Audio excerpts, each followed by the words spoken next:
Picture this. It's a warm Saturday night in Los Angeles. The lights are flashing. The bass is thumping. And Meghan Markle? She's having the time of her life. She and Prince Harry are at the Sophie Stadium. It's one of the biggest venues in the country. And they're there to see Beyoncé. Not just any Beyoncé concert. This is the Cowboy Carter Tour. The one everyone's talking about. The one with the killer outfits and the surprise guests. Meghan is dressed to impress. She's glowing. She's laughing.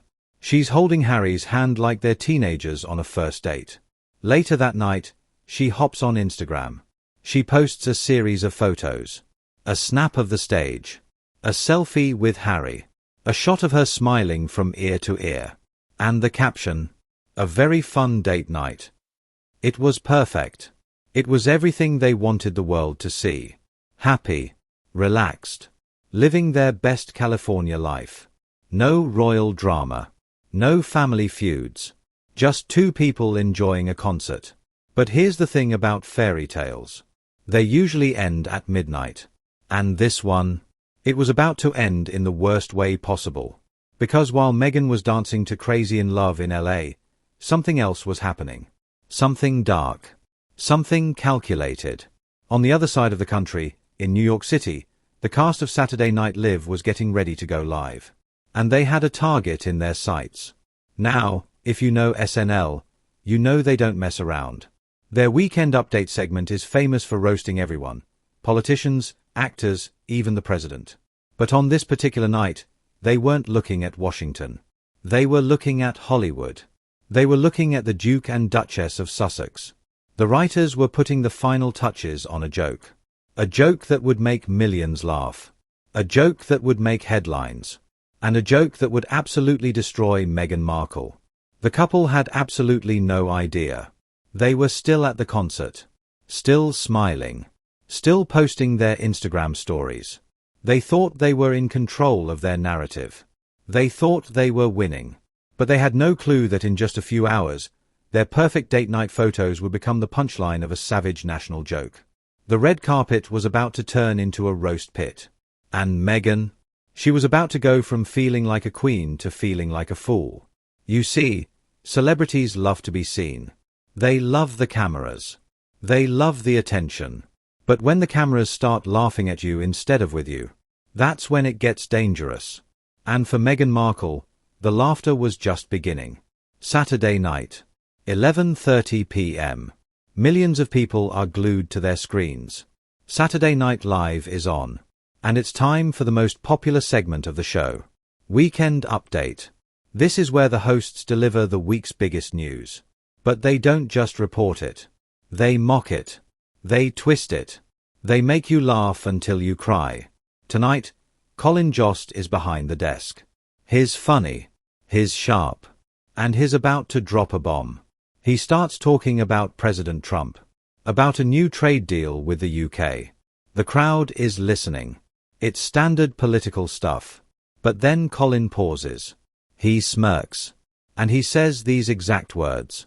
President Trump also announced a new trade deal with the UK that will reopen British markets for American companies. All that Britain demands in return is that we keep these too. And bim. The screen behind him flashes. A giant photo of Prince Harry and Meghan Markle appears. The audience loses it. They are howling. They are clapping. They're practically falling out of their chairs. It was a joke. A simple, savage, 4-second joke. But it said everything. It basically told the world that Britain was so tired of Harry and Meghan that they'd trade them away like a used car. Like they were a burden. An embarrassment. A problem that America now has to deal with. Let that sink in. For Meghan Markle, this wasn't just a joke. This was a nightmare. Her worst fear coming true on national television. You see, Meghan has always been sensitive to criticism. She's admitted it. She's talked about how hard it was to deal with the British press. How she felt like she couldn't breathe. She left the UK to escape all that negativity. She wanted to start fresh. She wanted to be loved. And now, she was being laughed at by millions of Americans. An insider who spoke to the Hollywood Gossip said it best. They were hurt. They don't find this stuff funny, they take themselves very seriously. Think about that. They take themselves very seriously. That's the problem. Because when you take yourself too seriously, the jokes hit harder. They cut deeper. And this joke cut like a knife. Because it wasn't just about the trade deal. It was about rejection. It was about being unwanted. It was about the entire world watching you and saying, "Yeah, we don't want you either." From the glow of the concert to the glare of SNL, Meghan Markle went from feeling like Beyoncé to feeling like the butt of the joke. And the worst part? She was watching it all unfold just like the rest of us. If you thought the SNL joke was bad, just wait. Because the comedy attack didn't stop with Colin Jost. Enter Jimmy Carr, a British comedian known for his brutal, no-holds-barred style. He doesn't pull punches. He doesn't care who he offends. And he had some very specific words for Meghan Markle. Jimmy Carr went on stage and said something that made everyone gasp. He called Meghan Markle the original Wallis Simpson. Now, for those of you who don't know who Wallis Simpson is, let me break it down for you. She was an American socialite. In 1936, she had a relationship with King Edward VIII. Their love was so scandalous that the king actually gave up his throne to marry her. He abdicated. He gave up the crown. For love. Sounds romantic, right? Well, the British public didn't see it that way. They saw Wallis as a manipulator. A home wrecker. Someone who stole their king. She was hated. Vilified. Blamed for one of the biggest royal scandals in history. And now Jimmy Carr was comparing Meghan Markle to her. Think about the weight of that comparison. Wallis Simpson was the original American who destroyed the monarchy. Meghan Markle is the modern version. And that's exactly what Carr was implying. But he didn't stop there. He also made a joke about Meghan's feminism.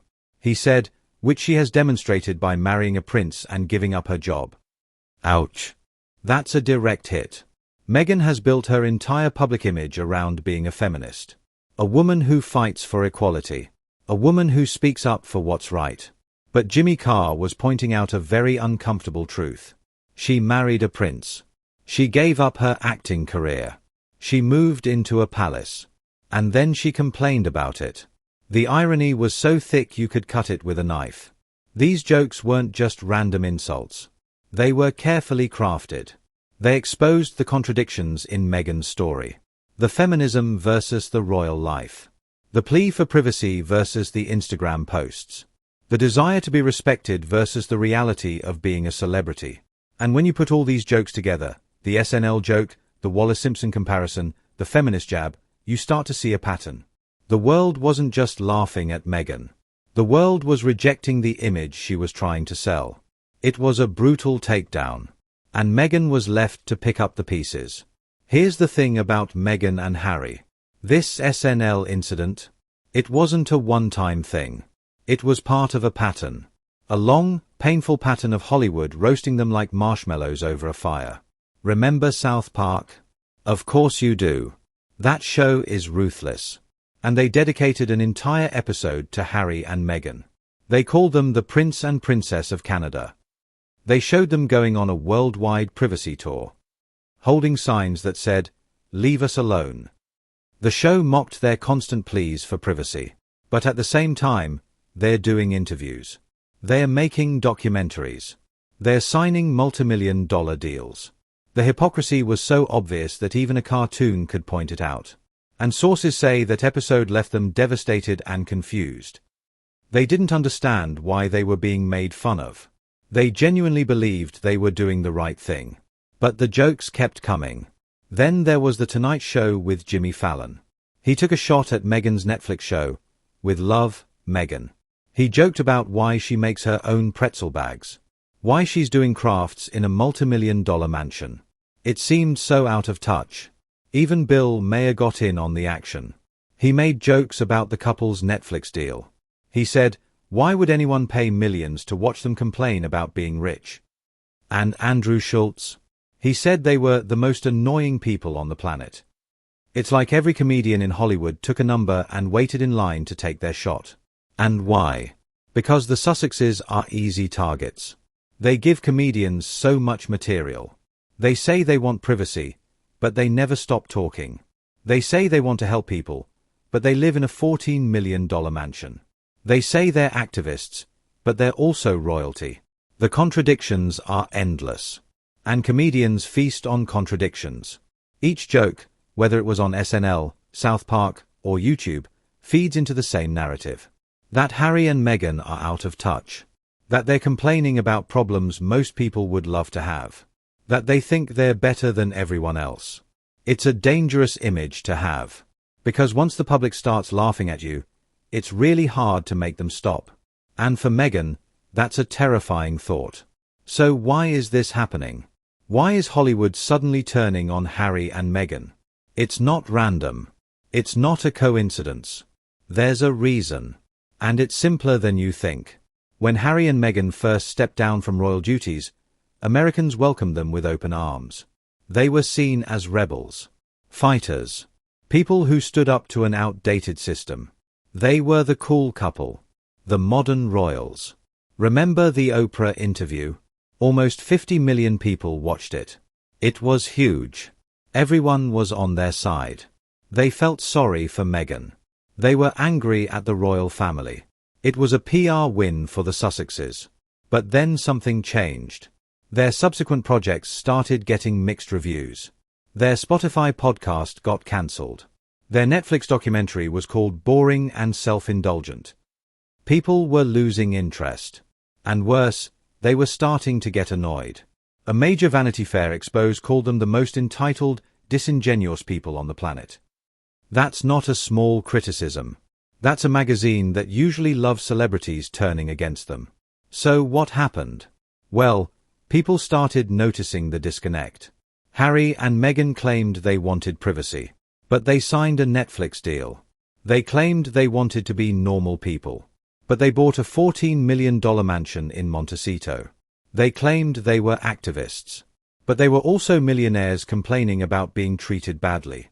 It didn't add up. And the public noticed. You can't say you want to be left alone while you're doing interviews in front of millions of people. You can't say you want to fight for justice while you're living in luxury. It doesn't work. It's not authentic. And the public can smell inauthenticity from a mile away. That's why the comedians are winning. Because they're pointing out what everyone else is thinking. They're saying what the public feels but doesn't always say out loud. So when Colin Jost made that joke about keeping these two, the audience laughed. Not because they hate Harry and Meghan, but because it was true. It resonated. It reflected how people actually feel. And for Meghan, that's the scariest part. You can handle jokes, but you can't handle the truth. And the truth is, the public is tired of the victim narrative. They are tired of the hypocrisy. And they're ready to laugh. The jokes were made. The laughter died down. And the cameras stopped rolling. But for Meghan Markle, the pain was just beginning. Sources close to the couple say they didn't find the jokes funny at all. They weren't sitting on their couch laughing along. They were hurt. They were angry. They were confused. You have to understand the psychology here. Meghan and Harry believe in what they're doing. They really do. They think they're activists. They think they're changing the world. They think they're the heroes of their own story. So when comedians make jokes about them, it feels unfair. It feels like the world is against them. It feels like they're being punished for trying to do the right thing. One PR expert put it perfectly. They want to be taken seriously, as activists, as storytellers, as public figures. But when you're the subject of weekly comedy sketches, it's hard to maintain that aura of seriousness. And that's exactly the problem. You can't be a hero and a joke at the same time. It doesn't work. Meghan, who is reportedly very involved in her public image, was said to be hurt by the comparisons to Wallis Simpson. She saw it as a personal attack. Not just on her reputation, but on her womanhood. On her identity. Think about it. Wallis Simpson was vilified for breaking up a royal family. Meghan has been vilified for the same thing. The comparison stings because there's a grain of truth in it. And truth is always more painful than lies. A source close to the couple admits they saw it. And no, they're not laughing. Imagine that. You spend years trying to build a new life. You leave your country. You leave your family. You try to create a brand. You try to be respected. And then a comedian reduces all of that to a cheap punchline in 4 seconds. It's devastating. It's humiliating. It's everything they were trying to escape. The dream of a new life in America had turned into a nightmare of public humiliation. And the worst part? There was no escaping it. The jokes would keep coming. The criticism would keep piling up. And Meghan would have to sit there and take it. Now, you might think this is just about hurt feelings. But it's not. It's about something much bigger. Something much more important. Money. Harry and Meghan aren't just celebrities. They're a business. Their entire livelihood depends on their public image. If people like them, they make money. If people laugh at them, they lose it. It's that simple. Think about it. Why did Netflix pay them millions? Because they thought people would watch. Why did Spotify give them a podcast deal? Because they thought people would listen. Why does the media cover their every move? Because they think people care. But what happens when people stop caring? What happens when people start laughing instead of listening? The Sussex brand is currently toxic. And when I say toxic, I mean it's poison. Because when you're being compared to Wallace Simpson on national television, you're not seen as an activist. You're seen as a joke. And jokes don't sell documentaries. Jokes don't get podcast deals. Jokes don't change the world. Comedians highlight the disconnect. They shine a spotlight on the gap between what Harry and Meghan say and what they actually do. And when that gap is too wide, the public laughs. But here's the real victim. The real victim isn't Meghan's pride. It's their entire business empire. If they can't control the narrative, they can't control the money. And right now, the comedians are winning the narrative war. Every joke, every roast, every punchline chips away at their credibility. And once that credibility is gone, it's almost impossible to get it back. Because the public has a long memory. They remember the Oprah interview. They remember the Netflix documentary. They remember the Spotify podcast. And they remember the hypocrisy. So when Colin Jost makes a joke about Britain keeping these two, it's not just funny. It's a reflection of reality. And that reality is a nightmare for the Sussex brand. The couple is at a crossroads. They can continue to fight the narrative, risking more mockery. Or they can retreat, risking irrelevance. Either way, the damage is already done. So what now? Where do Harry and Meghan go from here? It's a question everyone is asking. And the answer is complicated. They're stuck. Completely stuck. And they don't know how to get out. They can't go back to the UK. That bridge is burned. They can't stay in America. Because every comedian is taking shots at them. They can't stop talking. Because they need the attention to sustain their lifestyle. It's a vicious cycle. They want privacy, but they need publicity. They want respect, but they keep getting mocked. They want to be activists, but they come across as hypocrites. The more they try to reclaim their narrative, the more they expose themselves to ridicule.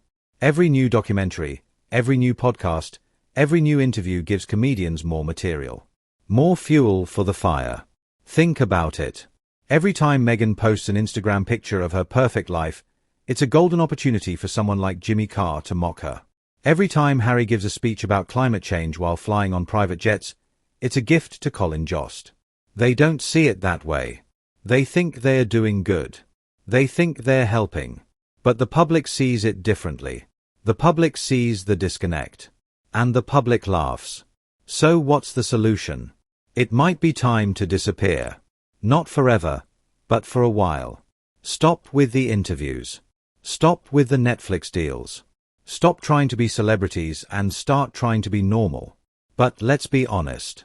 That's never going to happen. Because normal isn't in their vocabulary. Normal isn't what they signed up for. They love the attention. They love the cameras. They love the money. And as long as that's true, the jokes will keep coming. The only way to stop the comedy is to stop providing the material. But that would mean changing everything they've built. It would mean admitting that their brand doesn't work. It would mean admitting that they were wrong. And that's something Meghan Markle will never do. So the drama continues. The jokes continue. The pain continues. And we'll be watching. We'll be laughing. And we'll be waiting to see what happens next. One thing is certain. The story of Harry and Meghan isn't over. It's just getting started. And if you thought SNL was brutal, just wait. Because in Hollywood, the punches never stop coming.